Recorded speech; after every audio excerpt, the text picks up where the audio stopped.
அனைவருக்கும் வணக்கம். இந்த வீடியோவில் ஒரு மிக முக்கியமான பதிவு, கொஞ்சம் பொறுமையாக கேளுங்க. முதல் பட்டதாரி ஃபர்ஸ்ட் கிராஜுவேஷன் சர்டிஃபிகேட், இந்த ஃபர்ஸ்ட் கிராஜுவேட் சர்டிஃபிகேட் வாங்கினா என்ன பெனிஃபிட் கிடைக்கும், இந்த ஃபர்ஸ்ட் கிராஜுவேட் பெனிஃபிட் யாராருக்கு கிடைக்கும் அப்படிங்கிறத தெளிவாக சொல்கிறேன். அதுக்கு ஒவ்வொரு ஸ்டடீஸ்க்கு என்ன மாதிரி இருக்குது, எஸ்பெஷலாக எம்பிபிஎஸ்க்கு என்ன மாதிரி இருக்குது அப்படிங்கிறதையும் சொல்கிறோம். இப்போ வீட்டில் முதல் பட்டதாரியாக இருக்கணும் அப்படின்னா அப்பா அம்மா படிச்சிருக்கக்கூடாது. இப்போ எடுத்துக்காட்டுக்கு நானோ என்னோடய ஒய்ஃபோ படிக்காமல் இருந்தால் என்னோடய பையனுக்கோ பொண்ணுக்கோ எலிஜிபிள். புரியுதுங்களா? இப்போ +2 டிஸ்கன்டினியூ பண்ணியிருக்கலாம், அல்லது டிகிரி படிச்சிருக்கும் போது கூட ஃபைனல் இயரில் டிஸ்கன்டினியூ பண்ணியிருந்தா கூட எலிஜிபிள் தான். பட்டம் வாங்கியிருக்கக்கூடாது. யாரோ ஒருத்தர் படிச்சிருந்தாலும் அந்த குழந்தைகளுக்கு எலிஜிபிள் கிடையாது.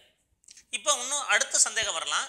வீட்டில் 2 பேர் இருக்காங்க சார், ஒரு பையன் படித்து முடிச்சுட்டான், இல்லை 2 பேர் அக்கா இருக்காங்க, ஒரு அண்ணா இருக்காங்க, படிச்சுட்டாங்க, டிகிரி முடிச்சுட்டாங்கன்னா எலிஜிபிள் கிடையாது.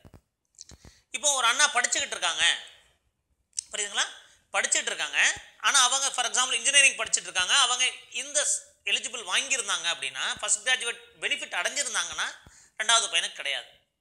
யாரா ஒரு பையனுக்கு தான், ஒரு பையனுக்கோ பொண்ணுக்கோ தான் எலிஜிபிள். புரியுதுங்களா? ஸோ அவங்க பேரண்ட்ஸ் படிச்சிருக்கக்கூடாது. வீட்டில் இருக்க முதல் குழந்தை எலிஜிபிள். முதல் குழந்தை படிக்கலை அப்படின்னா 2வது குழந்தைக்கு எலிஜிபிள். முதல் குழந்தை படிச்சுக்கிட்டு இருக்கு, முதல் பையனோ பொண்ணோ படிச்சுக்கிட்டு இருக்கு, ஆனால் அவங்க இதை அவைல் பண்ணலை. ஒரு ஆர்ட்ஸ் காலேஜ் படிச்சுட்டு இருக்காங்க, அல்லது இன்ஜினியரிங் படிச்சுட்டு இருக்காங்க, ஆனால் மேனேஜ்மெண்ட் கோட்டாவில் படிக்கிறாங்க அப்படின்னா நீங்கள் 2வது குழந்தைக்கு ஃபர்ஸ்ட் கிராஜுவேட் பெனிஃபிட் வாங்கிக்கலாம். புரியுதுங்களா? அப்போ படித்து முடிச்சிருந்தாங்கன்னா முதல் குழந்தையோ பையனோ பொண்ணோ படித்து முடிச்சிருந்தா வாங்க முடியாது. இப்போ ஆர்ட்ஸ் படிச்சுட்டு இருக்காங்க அப்படின்னா நீங்கள் 2வது குழந்தைக்கு இன்ஜினியரிங் படித்தா 25,000 வாங்கிக்கலாம். பாருங்கள், மெடிசன் படித்தா 1,25,000 வாங்கலாம். எனக்கு இன்ஜினியரிங்க்கு எவ்வளோன்னு தெரியும், பட் மெடிசனுக்கு எனக்கு தெரியாது. நேற்றுக்கு என்னோட பொண்ணுக்கு இந்த வருஷம் ஃபீஸ் கட்டுறதுக்கு போயிருந்தப்போ அந்த காலேஜோட மேனேஜர்கிட்ட கரெக்டாக தெரிஞ்சுட்டு தான் சொல்கிறேன். புரியுதுங்களா? ஸோ எங்கள் சேனலில் எப்போவுமே கரெக்டான டேட்டா மட்டும்தான், தெரிஞ்சிருந்தால் மட்டும்தான் கொடுப்போம். அதுதான் எங்களுடைய மெயின் பிரின்சிபல். அப்போ இந்த நீங்கள் பெனிஃபிட்டை அடைஞ்சு யூஸ் பண்ணிக்கோங்க. புரியுதுங்களா? ஸோ இதில் இன்னொரு கேள்வி வரும், சார் எங்களுக்கு பணம் டைரெக்டாக கொடுத்துருவாங்களா? கிடையாது. காலேஜில் கவர்மெண்ட்லேருந்து காலேஜுக்கு அனுப்பிடுவாங்க. உங்களுக்கு இன்ஜினியரிங் காலேஜில் ஒரு 75,000 ஃபீஸ்னா 25,000 கம்மியாக 50,000 வாங்கிடுவாங்க. இங்கே 4 lakhs ஃபீஸ் அப்படின்னா 1.25 கம்மியாக 2.75 lakhs வாங்குவாங்க. டைரெக்டாக நம்ம கையில் கொடுக்க மாட்டாங்க, காலேஜுக்கு அனுப்பிடுவாங்க. யார் எலிஜிபிளோ அவங்களுக்கு கவர்மெண்ட் கொடுப்பாங்க. இது தமிழ்நாடு கவர்மெண்ட் கொடுக்குறது.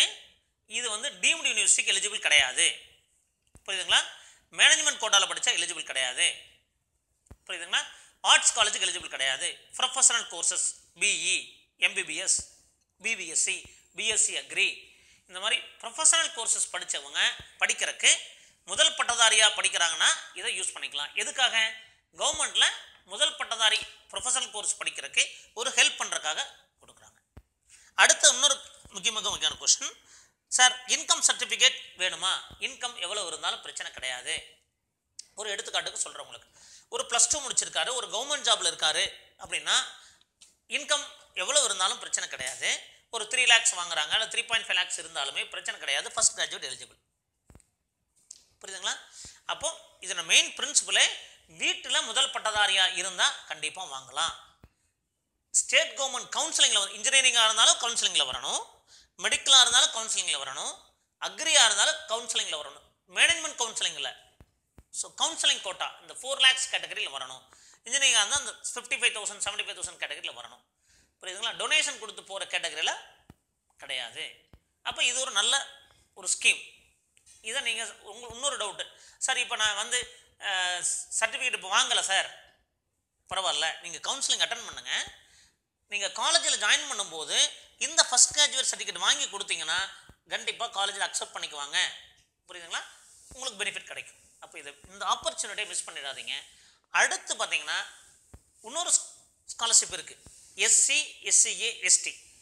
உங்களுக்கு இன்கம் சர்டிஃபிகேட் வேணுமான்னு கூட கேட்டிருந்தாங்க பார்த்தீங்களா உங்களுடைய நம்ம ப்ராஸ்பெக்டஸில். அந்த ஸ்காலர்ஷிப் அவங்களுக்கு மட்டும்தான் எலிஜிபிள். பட் அதில் கண்டிஷன் இன்கம் 2.5 lakhs அல்லது 2 lakhs இருக்கணுங்கிறது 2 கேட்டகரி இருக்குது. பட் அவங்க இந்த ஸ்காலர்ஷிப் யூஸ் பண்ணலாமா? பண்ணிக்கலாம். ஃபார் எக்ஸாம்பிள், ஒரு SC ST or SC candidate அவங்களோட இன்கம் 2.5 lakhsக்கு மேலே இருக்குது, ஆனால் அவங்க படிக்காதவங்களா இருக்காங்க, ஒரு கவர்மெண்ட் ஜாப்ல இருக்காங்க, நல்ல ஒரு சீனியர் இருக்கும்போது ஒரு 2.5 lakhsக்கு மேலே மாதம் ஒரு 25,000 சம்பளமே வந்துடும், உங்களுக்கு 3 lakhs வந்துடும். அப்போ அவங்க வந்து அந்த ஸ்காலர்ஷிப் யூஸ் பண்ண முடியாது, இந்த ஃபஸ்ட் கிராஜுவேட் யூஸ் பண்ணிக்கலாம். அப்போ இந்த ஃபஸ்ட் கிராஜுவேட் எல்லாருமே யூஸ் பண்ணிக்கலாம், புரியுதுங்களா? All category of people can use, but only the difference they must be first graduate in the family. முதல் பட்டதாரியாக இருக்கணும், ப்ரொஃபஷனல் கோர்ஸ் படிக்கணும். That is a condition. Who are all eligible. புரியுதுங்களா?